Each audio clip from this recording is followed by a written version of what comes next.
This man was far from a bust. He was beefy, not a bust. Let's head to Las Vegas live. One of the newest members of the DraftKings family joins us now. Mike Golic. What's going on, man? How are you? Well, listen, when you're a 10th rounder, when they don't even have 10 rounds anymore, and you're a 10th round out of 12 rounds and you're not expected to make it, you can't be a bust, right? Yeah. So luckily I was put in that position right out of the gate where I at least wasn't going to be a bust. So is Ryan Leaf, would you agree that he's the top bust in NFL history here? I mean, how about Jamarcus Russell? Yeah.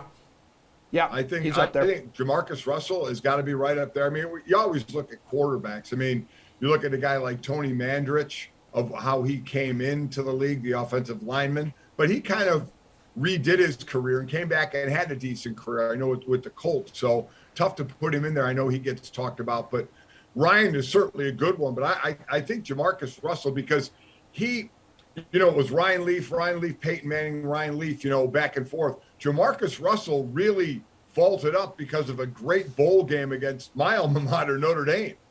People knew who he was, this big, strong kid, and then he had a monster game against Notre Dame. Next thing you know, he's number one pick in the draft, and next thing you know, he's not doing a thing, and then he's gone. So I would rival Russell with Ryan Leaf. Yeah, number one in that 2007 draft. I mean, the team dumped him in 2010 after just, 25 starts in 3 seasons, 7-18. Didn't see the field again after he was done there. But the Browns, we had Browns picks taking like 3 of the top 5 spots here, Mike. So we had Johnny Manziel, Trent Richardson, Tim Couch was on our top 5 list. What is it about Cleveland where they struggle with a lot of these top picks, man? It's amazing because you sit there and you want to blame somebody, but they screwed up the draft over years, over GMs, over different head coaches. So that's a tough one. Do you say, I'm in Vegas, do you say bad luck? I mean, it can't be bad luck that long, but why I don't know what to pinpoint it on is because you can't just point to one administration and say it was all under them. This was under, as I said, different coaches and GMs and team presidents and stuff. So I'm amazed at it, but I think they've done well, not only in the draft, but in free agency the last few years, and are certainly on the rise. Yeah, Mike, you mentioned earlier you were taking the 10th round. That was the 1985 draft, 255 overall by the Oilers. Yeah, the Oilers kids were a team back then at this time. Hey, what was the draft experience like for you? Certainly different for me than the guys today. My combine was at Arizona State. We ran outside on the grass. There wasn't, Lucas Oil at that point. And we did the same things. You prepare for pro days in the combine. The draft was only 2 days then and 12 rounds. So I actually got called at midnight. It was like one of those, my brother was already in the NFL. He came to Notre Dame and brought a bunch of beer. And we had plenty of time to drink it because it took a long time for me to get called. So it was great to get picked, but it was a little anticlimactic because it was such a long wait and it was so late. But I was just happy to kind of breathe that sigh of relief and know I had a team at least, as they said, I was going to get issued a helmet and shoulder pads and had a chance. Yeah, for sure. I mean, you ended up being a hell of a defensive lineman there, too, especially like with your stint with the Eagles. And there are a couple of defensive linemen here that are expected to go towards the top tonight. Who do you think the Jaguars take number 1 overall, Mike? Well, I mean, I know the talk has been Aiden Hutchinson, but Walker has been moving up the boards, which this is where it always shocks me because I did college games all year and I did Georgia a couple times, so I've obviously saw them live and on tape. And everybody got caught up on the fact that Walker didn't have monster stats. Well, the fact was they had a lot of great players on that defense.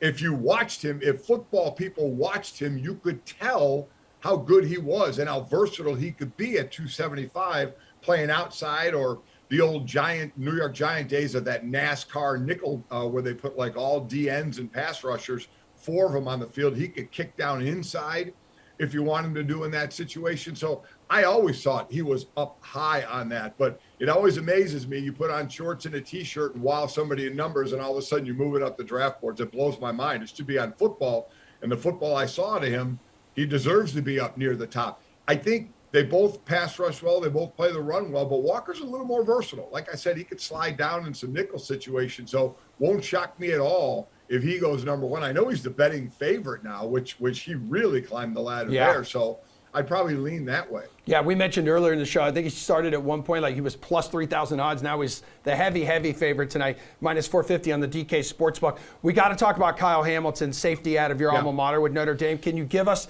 like a quick scouting report on him? I know he's expected to go in that first half of the draft. So this is another one. They were talking about him going higher, the best prospect in the draft, and then he runs a 4.5, and all of a sudden he's falling down the boards. And again, it blows my mind. Watch him play football. Watch him cover the field and get to interceptions and get to coverage.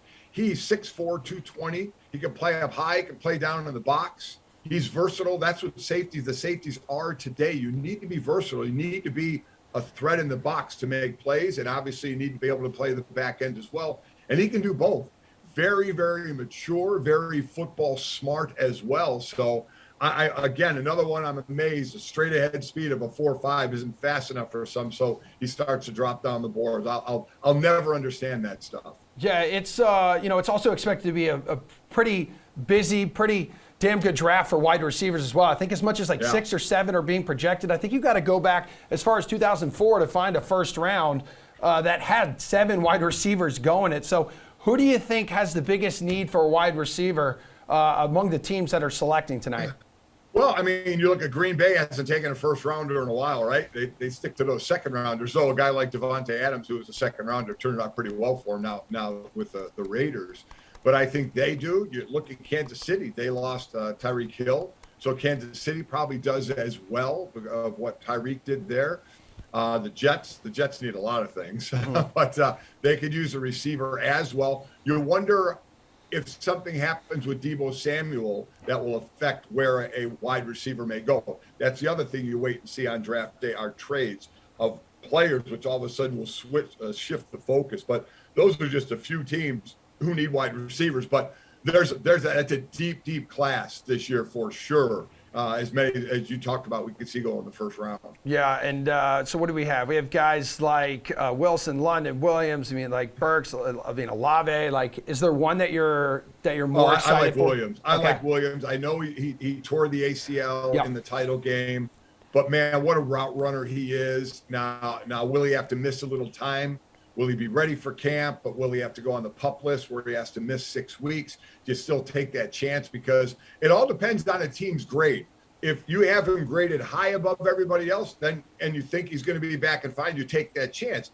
If it's a smaller margin, then you probably take the guy that will be able to play right away. But if you're asking me who I like best, I like him best. Yeah, and I know you mentioned Green Bay. They're one of 8 teams with multiple first-round picks tonight. Like it could get really weird, really wild. What about another prospect in this draft that you're really excited about?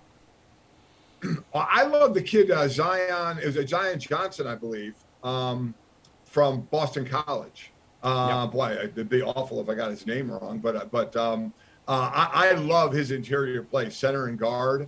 I love what he's doing. When you play in the NFL, you got to be versatile. He played a lot of center. I think he'll play some guard as well. But I like him. I'm interested to see where he is going to go. Yeah, you nailed it, by the way. You nailed the name. Yeah. I feel like you've been doing this long enough. Yeah. I figured I did. But I do like him. So I like him at the next level. I think he's one of those guys that is kind of, you'll put him on the field and you'll just, next thing you know, he's been in the league 12 years.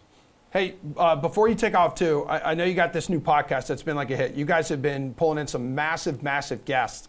You and Jess Montana, like of the Levitard and Friends. So anything you can tease for us here? Anything in the works right now with the show? We just love talking, not only in sports, but out of sports. We're both big into F1 now. So I think we're going to try and get a big F1 guest as well.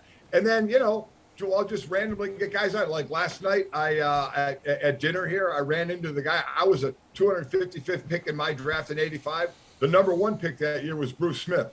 We ended up chatting for about 5-10 minutes, just how things are going. So a guy like that may pop up on the pod, just to kind of talk and shoot the breeze. So we like to, and eventually I know we're going to get some chefs on, some people from the pop culture world. And once we're on video here, we're going to get Jess doing some baking because she makes some great desserts. Okay. Well, also, speaking of one of your family members, was talking to Jenny yesterday. She recommended this question here as a bonus question. You have 3 dogs. You have Hank, Harry, and Ted. So I need you to do a quick dog draft for me here. Who are you taking first overall among those 3 dogs? Well, Hank, I mean, listen, it's like talking about your kids. You love all your kids, but Hank's the OG. Hank's 11 years old, man, and he just keeps on keeping on. So, you know, we make sure we take care of him. The other dogs know he's a little older, and they're a little more, sometimes a little more gentle around him. Yeah. And then Harry is 6. Harry still has a ton of energy. He listens the best out of all the dogs, so I give him a lot of props for that. Ted is young. Ted's only about 8-9 months, and Ted is an absolute knucklehead.